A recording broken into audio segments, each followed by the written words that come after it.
of inflatables is their mobility and their quality, that they can really be adapted to different situations because of their softness and their flexibility. And I believe that with the whole exhibition, we've also tried to sort of incorporate these qualities. So we've always intended this exhibition to travel. The exhibition designers, they created a really striking system with floating panels of plexiglass, so they're unbreakable in a way. They can be packed up into 2 suitcases. The inflatable objects in this exhibition can also be packed up quite small, and they can travel relatively easily. So the whole concept of the exhibition is actually inspired by the physical qualities of inflatables. I'm Anna Hoetjes. I'm a visual artist. I live in Amsterdam. And I also co-curated this exhibition together with Fabiola and Artúr, and I also have a piece in the exhibition. I think it's really interesting to look at inflatables as a medium to claim space, to occupy space in a soft way, because this small thing can really expand. Adapt itself in shape to whatever is around it, and then you can go in and you have space, or you can stay outside and you have claimed space. I think this is a really interesting way to look at the show, and I think also to look at inflatables as a vehicle to change perspective. So it has allowed us to go up into the air to see a different perspective, but also it has allowed people throughout the history to imagine different worlds, different environments, different habitats.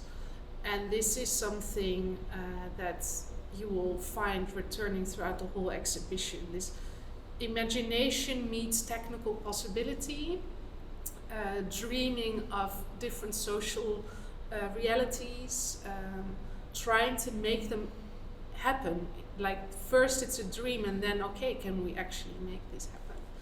And the inflatable medium has been really a sort of vehicle to do this. My name is Fabiola Bierhoff. I'm from the Netherlands. I live in Berlin and in Rotterdam. I'm an art historian. There's one chapter, solar sustainability. In that chapter we sort of explore how inflatables have been used like in previous moments in the 1970s. So Desert Cloud was made by Graham Stevens, who pioneered in the early 70s to make actually like lighter than air sculptures or structures, as he called them. And he has been developing this piece actually for the desert. It's the first piece you walk into when you see the exhibition. It's up in the air here as well. And in Kuwait it was on the one hand creating shadow, so it sort of lifts up automatically, or like it rises up automatically because of the buoyancy between the inside temperature of the cloud and the outside. It rises because of the natural heat of the sun, and then once it's up, it creates shade on the one hand, and on the other hand, it has the it can actually condense water, so it also has been used for that in these dry areas. And he also tried to play a little bit with irrigation systems in those dry desert areas, and he was actually, everybody thought he was a bit of a fool doing this because nobody believes that there's water in the desert, and he sort of made that happen because he has also a background in physics, so it's like he has a combination of art and physics in his during his studies. We're very happy to have the piece combined with the video here, so you can also see how it's actually going there in the air. 1972, between 1972 and 1974, he has been making those videos. Apart from that, there's another sort of video collection of him, atmospheres, which was shot in London with a lot of different air structures he has been creating back then. And an interesting detail of the work Desert Cloud is that while he was making this work in the desert in Kuwait, it was also the time of the OPEC oil crisis. So he was really imagining utopian ways without fossil fuels, how to create an alternative irrigation system in the desert without fossil fuels.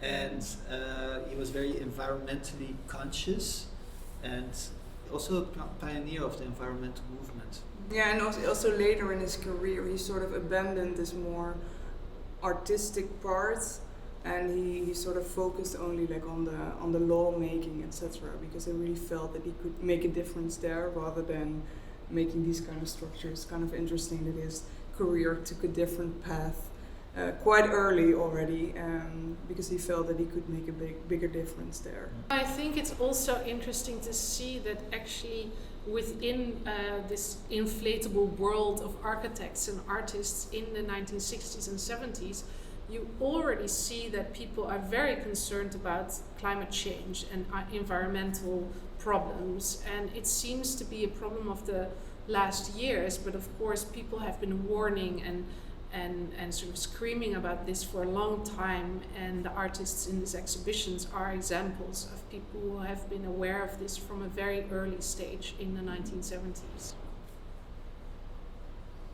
Then we come to the chapter Display and Disrupt. So this starts actually in the 1930s, the idea of the beginning of the inflatable parades, starting in the United States, where the Macy's department store was doing inflatable parades in the streets just 1 month before for Christmas time, so to kind of mark the shopping time before Christmas. And basically these inflatable objects are an extension of the shop window displays.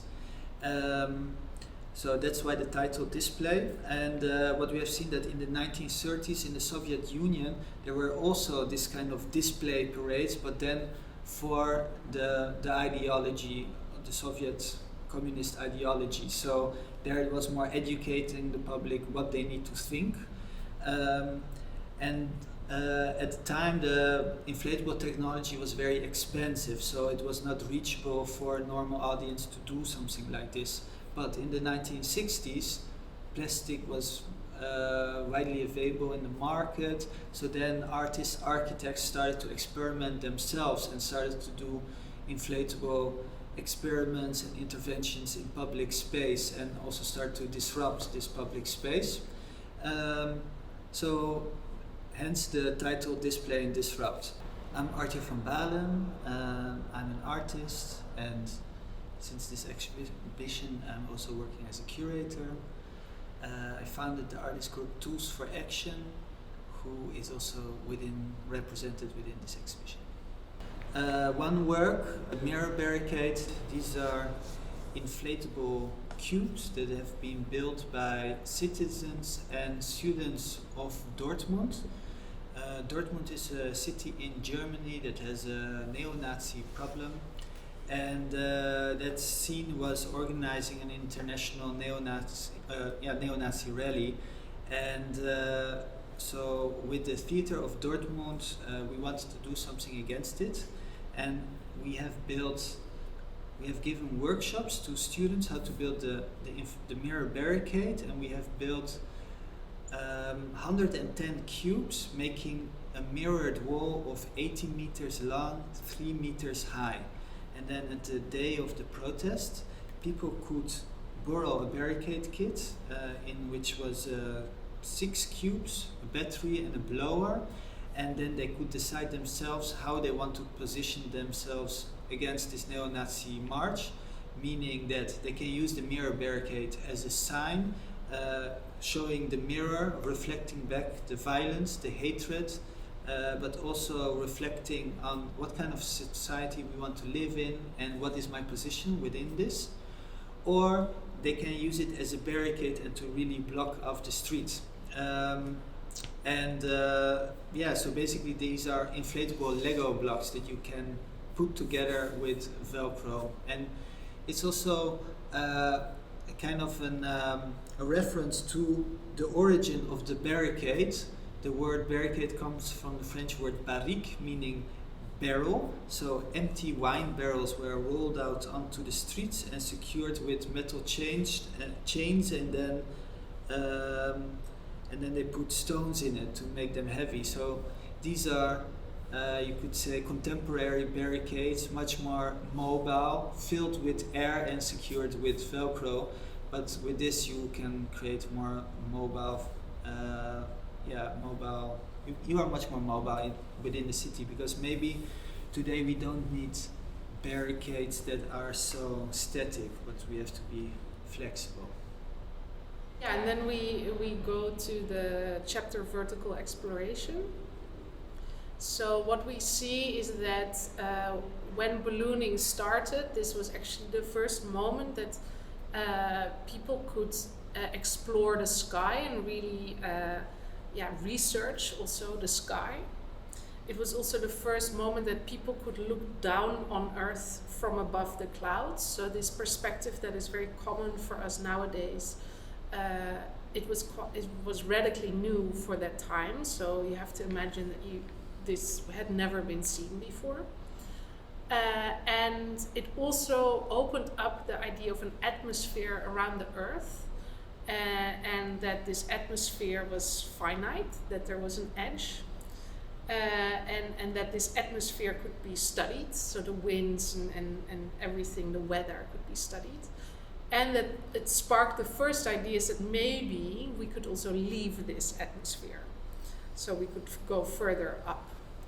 And in this chapter we show a lot of historical material that shows how fantasy and dreams really sort of merge with scientific research and technical possibilities. We have an image in the exhibition of Minerva balloon, which was a suggestion or an idea of Etienne Gaspard Robert, a Belgian scientist and magician and balloonist, who proposed there could be a flying scientific city in the sky where people could do research but also have a social life. And it was also a possibility to imagine a kind of little bubble world that could exist free of the political reality on the ground. It never became a reality, this city, but today we see the International Space Station, which is of course this kind of floating laboratory where different people from different nations can come and conduct research and be up there. I made a new work for this exhibition, which is a big silver balloon, which is a sort of remake of balloons that actually went to Venus in the 1980s. So there has been an actual space mission between the French and the Russians that brought balloons to the atmosphere of Venus. And most people don't know about this. This was a very successful mission, but it's been forgotten a little bit. And I recreated this balloon and the scientific instruments that are beneath it, but I used this as a kind of vehicle to project an alternative history of female space travelers and a sort of a world in which science and space travel is not dominated by men only. And I created an audio piece together with the balloon that really mixes an interview with a French space scientist that was involved with the original mission with a fictional story which is read by a young musician who interprets kind of this alternative history of female space travelers.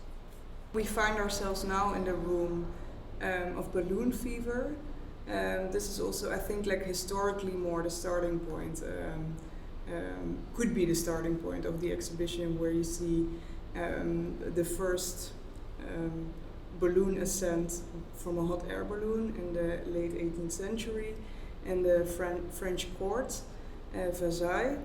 And this, for us, it was important to include this image because it sort of sparks, or like it really is a striking image to see like this mass fascination by flying objects and by these kind of spectacles. And then we see also in the same sort of French history, also like more women being involved in this first balloonist women, or like female balloonists, I must say, such as Sophie Blanchard, who was the Minister of Aeronautics during Napoleon. So we wanted to include that narrative as well, also to show these different moments in time where also female, like there was a space for women actually in this field. Right behind us we see a wallpaper of a moment where the power of inflatables to catch the public imagination of people on the ground was used by the suffragette movement, which was a mostly British movement that really fought for the right to vote for women. And you see how they appropriate this medium, so to say, to carry out their own message. And so there was this big airship that was run by Muriel Matters that would fly over the opening of Parliament with the slogan "Votes for Women" on it. And the interesting story, of the interesting anecdote, is that it never made it to the Parliament because the wind was in a different direction, and balloons can actually not be steered. You have to surrender yourself to the airflows. So she drifted to a different part of town, but still she made headlines across the world because it's such an effective communication modes, because so many people see it, and she would drop leaflets from the balloon onto the people. The last chapter is called Bubble Architecture. So in the 1960s and 70s, plastic was available on the market, and young radical architects started to experiment with pneumatic architecture, basically to subvert the notion of architecture as this very static, heavy medium, and think more about architecture as this dynamic, mobile form. And in the exhibition we have a film by Hans Hollein. It's called Mobile Office, where you see him landing with an airplane, setting up his inflatable mobile office on an airport, and then calling with a customer that his new house design is ready. It's kind of a pun. And basically he was celebrating this kind of flexible creative worker of the future that was really just to be imagined at his time in 1969. And we found this very interesting, kind of tracing a line now 51 years later, that now this idea of the flexible creative cultural worker is more of an imperative to survive within the system, and it is really this imperative that also made the spread of the COVID-19 virus possible, because we are now so mobile and have to be flexible. The virus could spread so well, and we could see that how interconnected we have become. So something that they have just had the seeds to imagine 50 years ago has now become a reality, and actually from utopia it kind of flipped dialectically, almost flipped into a dystopia. So there's all the time this navigation between utopia and dystopia. Then there's also another work by the Yes Men, an art activist duo from the United States, and they also were inspired by this bubble architecture and made inflatable suits for people, and that would be also your inflatable house. And they it would be your protection suit against environmental disasters. And they showed this new tool at an insurance company conference from Halliburton, in a way to critique the logic of insurance companies that don't think about how to prevent future disasters caused by climate change, but just how to harness ourselves or the individual who just has the money to be able to do that. So they are doing works on the intersection of art and activism, and also campaigning about climate change since the 2000s or end of the 90s. Yeah, and what their tactique has been is to impersonate sort of the hard business world, to really pretend to be part of the system that they actually critique. So in this case, they went to a convention, they pretended to be an insurance company themselves, or military. No, it was insurance. Yeah. And they presented this as the ideal solution for all our problems.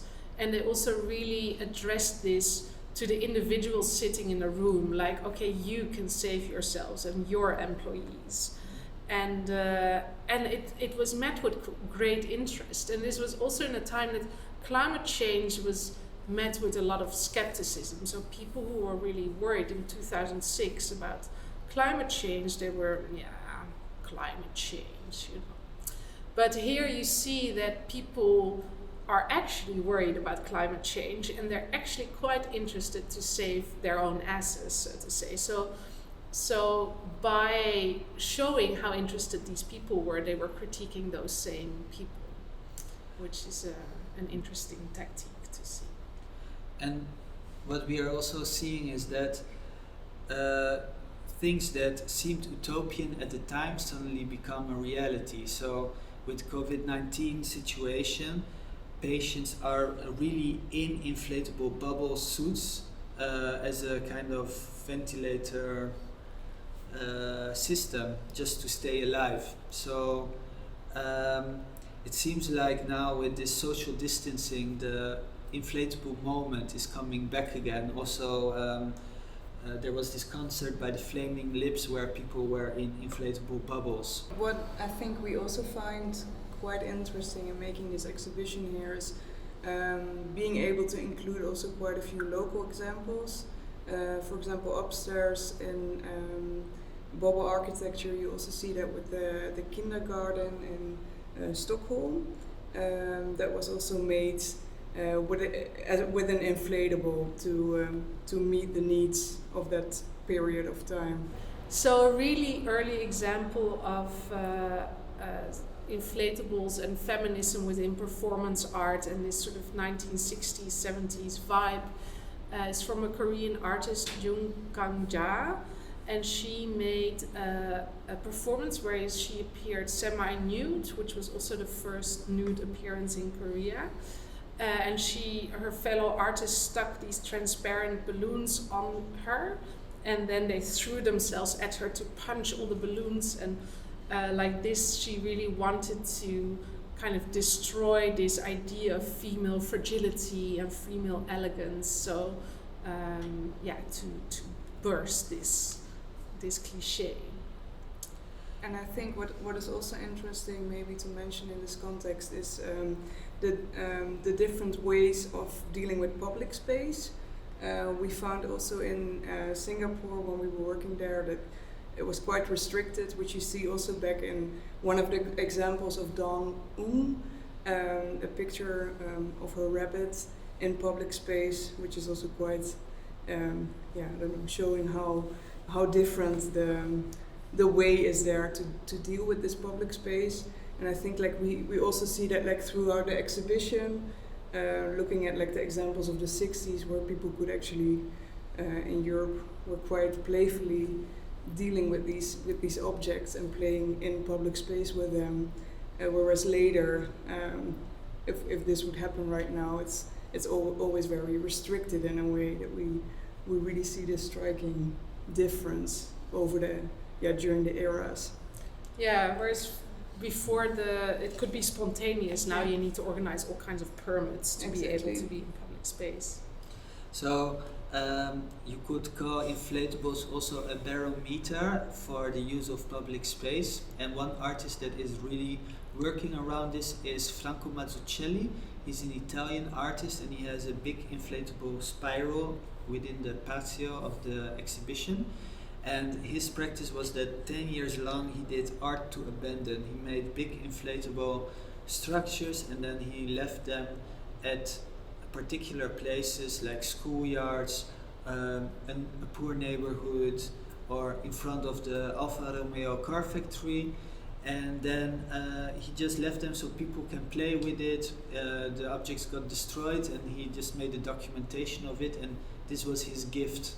So art as a gift to the audience to play with. And nowadays he cannot do this anymore because he gets a fine from the police. So you can see really how public space is more regulated at the time. And so basically with this inflatable interventions we try to expand the use of public space again. So that's why we're also very happy with the intervention of the Castle of Vooruit by Ahmed Ugut. Yeah, this is our challenge, to let the floating Utopias exhibition travel and do these little local experimental interventions, and then at the same time and also show about the history. And see how the space outside is also regulated differently. I think that's quite interesting also for us to see. Yeah. Why we made these chapters was also a sort of format to deal with a lot of different times and a lot of different social topics that come together. And in a way, we found it very important to not make a historical chronological timeline, because what we find interesting is exactly the dialogue between different times and between different artists.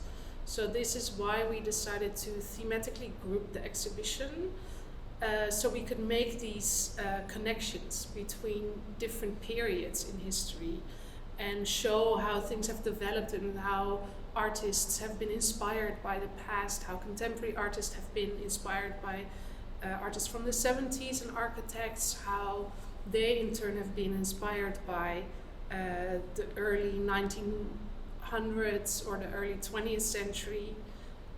So I think this was very important for us. And what you see is that the inflatable, the balloon, always had a strong fascination to a mass audience, and that it always coincided with moments of social unrest. So in a way, looking back at these historical moments, or also at these inflatable objects, you also talk about social history. And while we are now here in this moment of crisis, it's also interesting to ask the question what will happen in the future, and and see what kind of inspiring practices there are today and also have been in the past.